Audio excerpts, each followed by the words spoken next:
Halo teman-teman semua, kenalin nama aku Gine. Di video ini aku mau sharing-sharing tentang pengalaman aku selama menjalani kehamilan di trimester pertama. Alhamdulillah sekarang aku udah memasuki minggu ke-22 atau hampir 5 bulan ya. Nah, di video ini nanti aku bakal sharing-sharing tentang gimana caranya sih aku pertama kali tahu tentang kehamilan aku, terus gejala-gejala atau keluhan yang aku alami selama menjalani trimester pertama, obat atau suplemen yang aku konsumsi, dan yang terakhir tips dan triks untuk kalian yang mungkin sekarang lagi mengalami kehamilan trimester pertama. Oke, topik yang pertama itu gimana caranya aku tahu kalau aku hamil. Itu karena aku telat haid.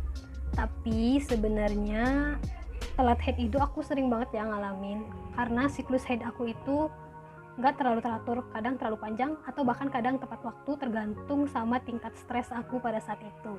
Tapi untuk telat haid yang kali ini tuh agak berbeda ya, karena rasanya tuh perut nggak nyaman, perut kram, perut nyeri seperti haid, tapi nggak ada darah yang keluar. Itu bener-bener mengganggu, bahkan bikin aku jadi lebih sering rebahan. Suami aku menyarankan untuk coba tes kehamilan, dan benar saja setelah tes kehamilan alhamdulillah positif.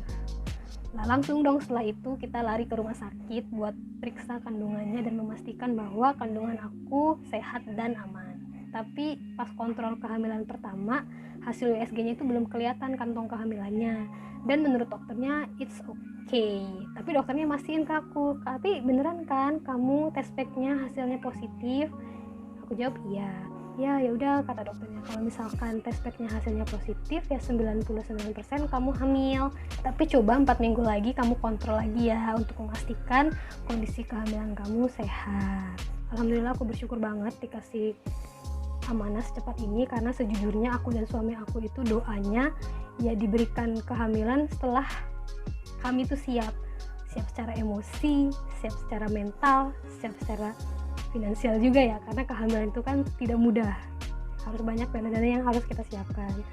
Tapi dengan Allah ngasih amanah berupa kehamilan ini, ya aku yakin ini terjadi pada waktu yang tepat dan pada kondisi kami yang emang udah siap, alhamdulillah. Oke, langsung masuk ke keluhan atau gejala-gejala yang aku alamin selama mengalami trimester pertama. Yang pertama itu di bulan pertama dulu ya, bulan ke-1 itu aku mengalami nyeri perut seperti haid, nyeri banget seperti haid tapi lebih sakit dan berbarengan dengan nyeri punggung. Jadi rasanya depan dan belakang itu ketusuk-tusuk, capek dan pengennya rebahan mulu. Untuk mengatasi nyeri perut dan nyeri punggung itu aku biasanya ngerebus air sampai agak panas, terus dimasukin ke botol kaca dan aku kompres lah ibaratnya perut aku pakai rebusan air hangat itu. Alhamdulillah sih lumayan berpengaruh dan lumayan bikin rileks ya. Keluhan yang kedua yaitu jerawat. Nah, karena konsumsi obat penguat kandungan yang kandungannya itu ada hormon progesteronnya, aku jadi muncul jerawat-jerawat yang lumayan gede sih di bagian dagu dan di bagian hidung kalau tidak salah. Dan itu dilema banget ya kena jerawat pas lagi hamil itu, karena obat-obat jerawat yang ada di pasaran saat ini itu banyak banget yang mengandung ingredients yang nggak boleh dipakai oleh ibu hamil, misalnya AHA, BHA. Jadi aku agak pusing sih nyari obat jerawat yang cocok dan aman untuk ibu hamil. Tapi alhamdulillah aku udah dapet obat jerawatnya dan masih aku pakai sampai sekarang karena lumayan efektif buat ngempesin jerawat. Nanti aku bakalan share obat apa yang aku pakai di video skincare rutin untuk ibu hamil. Keluhan yang keempat ini berhubungan sama mental aku. Jadi aku tuh lebih moody, lebih sensitif, lebih mellow dan bawaannya tuh sedih terus. Ya mungkin karena perubahan hormon ya. Jadi kalau misalkan ada omongan atau ada omongan yang gak enak dari orang lain itu rasanya langsung nyes itu. Padahal biasanya kayak aku tuh sering bodo amat gitu dengan omongan orang lain, yang penting aku tuh bener. Tapi ini tuh bener-bener beda rasanya itu lebih sakit hati mungkin ya. Dan ya karena perasaan sedih, mellow dan sensitif itu aku jadi kurang mood kerja ya, ditambah aku juga ngalamin sakit atau nyeri-nyeri perut itu lumayan mengganggu banget, jadi aku tuh kurang bersemangat kerja guys. Terus gejala selanjutnya yang aku alamin itu mual, tapi mualnya ini belum sampai muntah-muntah. Nah karena aku juga merasa mual, jadi nafsu makan aku tuh menurun. Aku cuma pengen makan makanan yang seger-seger, berkuah, dan makan makanan yang kelihatannya enak gitu, misalnya bakso, seblak, atau misalnya nanas. Tapi menurut aku it's okay untuk makanan, kalian makan aja apapun yang ingin kalian makan, kecuali makanan yang pantangan dokter. Kalau dokter aku itu sendiri pantangannya cuma 2, yaitu minuman atau makanan yang beralkohol dan rokok. Aku bahkan pas hamil itu masih konsumsi nanas karena aku tuh pencinta nanas, tapi ya harus dibatasin, nggak boleh terlalu berlebihan ya. Tapi aku agak berlebihan sih. Itu bulan pertama, lanjut ke bulan kedua. Nah, bulan kedua dan bulan ketiga ini sama sih gejalanya, jadi aku rangkum jadi satu aja. Di bulan kedua, lanjutan dari mual adalah aku udah ngalamin mual dan muntah yang wow, yang setiap hari, setiap malam, setiap pagi. Karena aku mencium bau-bauan yang gak aku suka, misalnya bau suami, bau deterjen, atau bau sabun, atau bahkan bau ruangan gitu. Itu tuh men-trigger mual. Bahkan aku tuh sering habis makan langsung dimuntahin lagi, dan kalau muntah itu bawaannya langsung mellow, sedih, ngerasa kok makanan gak ada yang masuk ya ke tubuh aku dapat nutrisi gak nih dari makanan. Dalam hal makanan juga aku jadi lebih rewel, aku gak suka makan nasi, apalagi kalau nasinya itu baru keluar dari magicom, itu rasanya pengen muntah lihat bentukannya dan lihat asapnya itu.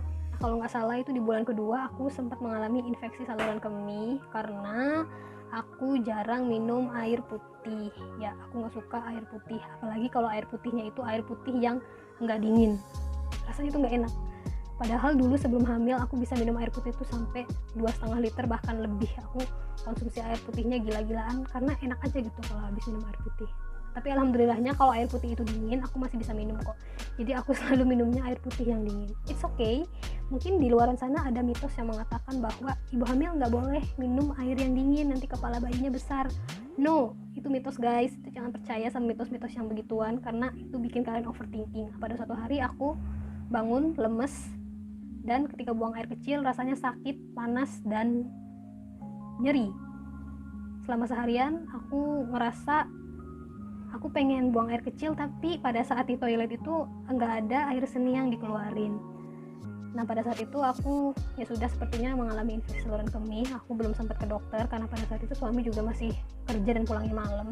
Jadi aku minta istirahat aja ke atasan aku, istirahat dan minum banyak air putih. Aku paksain di hari itu banyak banget minum air putih, dingin dan gak dingin aku hajar. Dan alhamdulillahnya besoknya langsung sembuh, langsung berkurang sakitnya, bahkan gak sakit lagi sih. Ya, karena inti dari infeksi saluran kemih itu kita harus banyak minum ya, karena kan infeksi itu berhubungan dengan adanya bakteri yang menginfeksi saluran urinary kita. Jadi salah satu cara untuk mengurangi gejalanya ya kalian bisa minum air putih atau antibiotik, tapi harus dengan resep dokter ya. Oke, gejala atau keluhan yang selanjutnya, aku benci banget sama bau wangian, termasuk sabun mandi, sampo, odol, bahkan wangi suami aku benci. Jadi aku tuh kalau ke toilet pun agak kesusahan karena bau toilet kan khas ya, apalagi indera penciuman ibu hamil tuh ngerasa gak sih semakin tajam gitu. Ya kayak gitulah. Jadi aku kalau masuk ke toilet aku selalu bawa minyak kayu putih, terus aku cium-ciumin buat ngehilangin bau toiletnya. Oke, dan gejala terakhir yang aku alamin selama trimester pertama yaitu tenggorokan rasanya mengganjal, apalagi kalau setelah makan. Mungkin karena pada saat muntah kan mengeluarkan cairan yang pH-nya itu rendah ya, asam banget. Jadi mungkin kerongkongan aku ada rusak atau gimana, dan kalau makan jadinya mengganjal. Padahal aku udah usahain minum air putih yang banyak, tapi tetap aja gitu kerongkongan aku tuh nggak kerasa lega. Dan USG terakhir di trimester pertama ya, atau di kehamilan bulan ketiga itu agak telat, dan alhamdulillah babynya udah besar, kata dokter juga normal. Seneng banget kayak gini fotonya. Oke, bahasan yang ketiga yaitu vitamin atau suplemen apa sih yang aku konsumsi selama kehamilan. Jadi sebenarnya cuma ada 3 jenis suplemen yang aku konsumsi selama kehamilan. Di rumah sakit yang pertama, di dokter kandungan yang pertama, aku dikasih obat vitaminnya itu yang kayak gini, Natafit. Terus pindah rumah sakit, aku dikasih Volamil Genio. Oh iya, dan aku juga dikasih obat penguat kandungan Microgas. Nah, di kontrol kehamilan yang kedua, aku juga direkomendasiin sama dokternya itu untuk konsumsi vitamin D dan kalsium karena pembentukan tulang-tulang janin itu sudah terjadi, dan sehingga ibu hamil itu butuh konsumsi vitamin D dan kalsium yang lebih banyak dibandingkan biasanya. Nah, kalsium itu kan banyak ya sumbernya, misalnya bisa dari susu atau suplemen-suplemen misalnya seperti CDR kayak gini. Nah, yang aku konsumsi ini CDR karena di dalam CDR itu udah ada vitamin D-nya dan juga kalsiumnya. Kalian konsultasiin aja ke dokter kalian baiknya seperti apa. Yang terakhir yaitu tips untuk kalian yang lagi mengalami atau menjalani trimester 1 kehamilan. Yang pertama, makan apa yang kalian mau makan, asal bukan makanan yang pantangan dari dokter kandungan kalian ya. Dari 3 dokter kandungan yang aku kunjungin, kalau aku tarik kesimpulan, makanan yang gak boleh dimakan itu ada 3. Yang pertama, makanan-makanan yang mentah. Yang kedua itu rokok, dan yang ketiga itu alkohol. Yang penting kebutuhan energinya terpenuhi, ada asupan kalori yang masuk. Kalau nggak suka nasi, kalian bisa ganti sama roti, mie misalnya, lontong, atau bubur. Jangan lupa juga konsumsi buah-buahan dan sayuran yang kalian sukai, karena di dalam buah-buahan dan sayuran itu banyak terkandung vitamin dan mineral yang penting untuk ibu hamil. Tips yang kedua, tips jadul tapi memang harus dilakukan adalah kalian usahakan minum banyak air putih untuk mencegah infeksi saluran kemih dan untuk menghidrasi tubuh kalian. Tips yang ketiga, jangan overthinking dan jangan terpengaruh oleh mitos-mitos di luar sana. Misalnya ibu hamil nggak boleh makan salak, nanti anaknya bersisik. Ibu hamil nggak boleh makan kerupuk, ibu hamil nggak boleh makan udang. Lah kalau misalkan semua jenis makanan itu dikompil, disatukan, berarti banyak banget dong makanan-makanan yang jadi pantangan ibu hamil. Terus kita makan apa? Oke, tips yang selanjutnya masih berhubungan dengan overthinking. Kalau kalian merasa pikiran kalian sumpek, pikiran kalian lagi stuck atau merasa sedih, di samping berdoa, mungkin salah satu yang bisa kalian lakukan adalah dengan cara mengeluarkan emosi itu melalui tulisan ya, atau bahasa kerennya itu journaling. Kalian bisa nulis di buku kalian apa yang kalian rasakan hari ini, tuangkan aja keluh kesah kalian. Misalnya, aku hari ini mengalami mual muntah, rasanya sebel banget deh, sampai kalian itu ngerasa lega. Dan sekarang juga banyak banget kok aplikasi-aplikasi di Play Store yang bisa digunakan untuk journaling. Nah, yang aku pakai itu sendiri itu ada aplikasi Snap. Jadi di aplikasi Snap itu aku bisa nulis apapun yang aku mau, terus bisa ditambahin foto juga, misalkan apa yang terjadi di hari itu. Dan menurutku dengan journaling itu lumayan membantu mengurangi rasa sumpek di otak aku.